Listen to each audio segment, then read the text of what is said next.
pillars of object-oriented programming, along with abstraction, inheritance, and polymorphism. And to encapsulate something means to enclose something for protection purposes. And that's what encapsulation does. It protects our data and makes differentiation between public and private access. The goal of encapsulation is to restrict data access to the internal data of an object. It hides that internal data, but provides some opportunities to interact with that data in a public way, directly. So here's the example.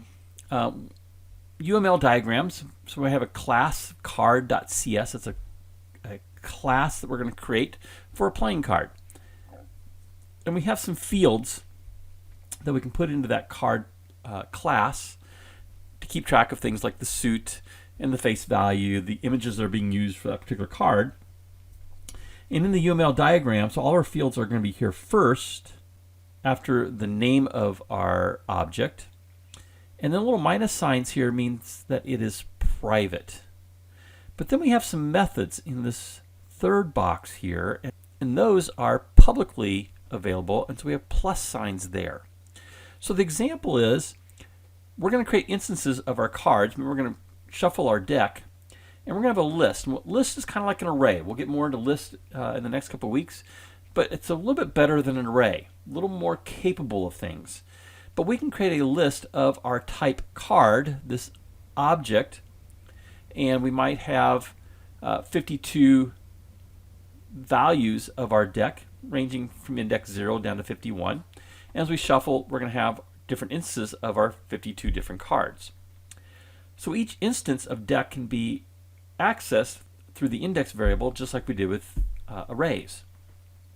So if I say int xyz equals deck element 5 dot score value, and score value is one of the values or variables of my card, I'll get an error. Because in this case, and this is going to be in my main form, my form 1 CS, score value is not accessible. It's hidden, it's encapsulated. But rather, I have a method called getCardScore that returns an integer, and it is publicly accessible. I can access it from outside of this class within this class, my form 1 class. And so I can say int xyz equals deck element 5 dot getCardScore. I can call that method, and it's going to return the score value to me. In this case, xyz would be 5. So the Jack of Clubs to Instructor game might be worth 5 points. We've already seen before in the previous class we can have methods that are public and private. There's a little accessor there. We didn't talk much about that because we didn't really get too much into developing our own objects. But I can have a method that's publicly available to an outside entity, such as a Form 1 class, and maybe we have an object for an employee.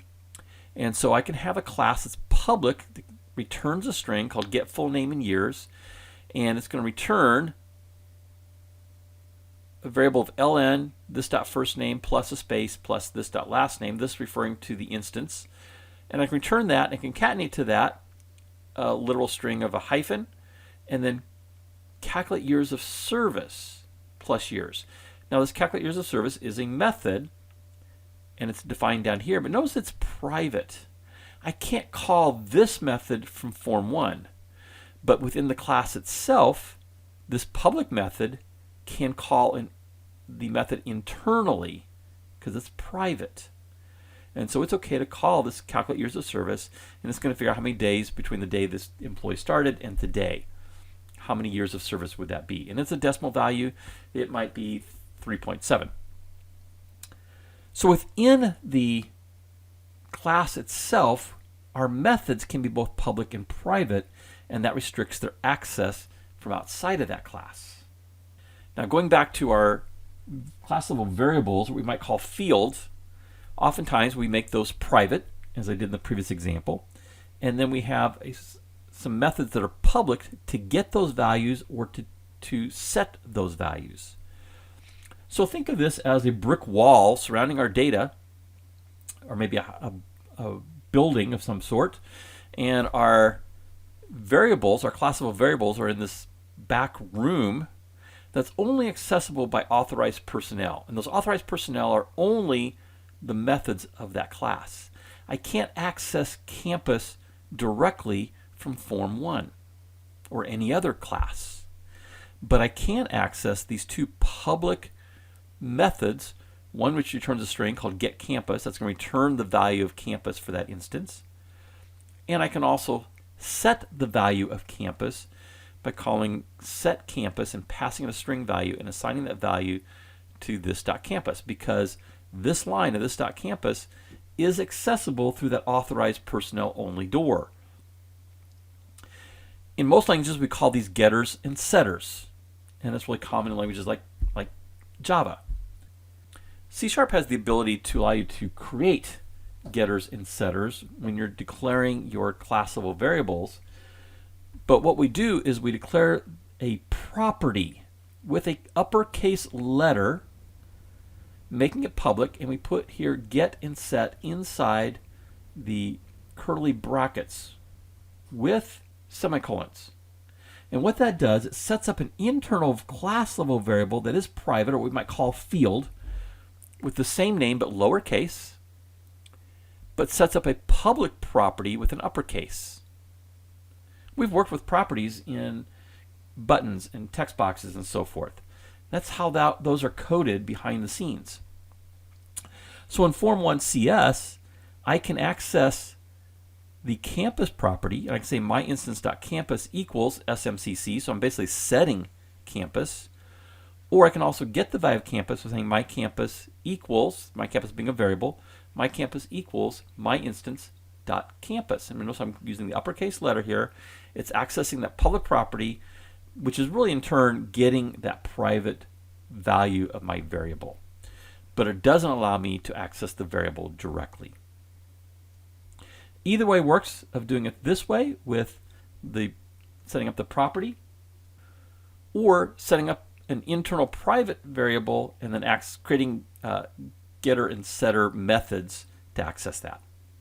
Sometimes you may want to do some other things in getting and setting, and so this might be a better solution at times, although there are ways to also include some code here with the getter and setters, and we can add some more brackets behind get and set and add some code there for both of those. We can also make get and set private, where the getter and setter is not accessible. Usually the get's going to be public, the set might be private. You may only want to set a property internally and not externally. So that's a quick rundown on encapsulation. Basically it's just protecting our data and making some things publicly available to another class and some things are not. If you just jumped into this video, you can see all the videos from the C# Xamarin Programming Cohort playlist by clicking on the image in the lower right. And if you'd like to be alerted to future videos that I create, you can click my picture up in the top right and subscribe to the channel.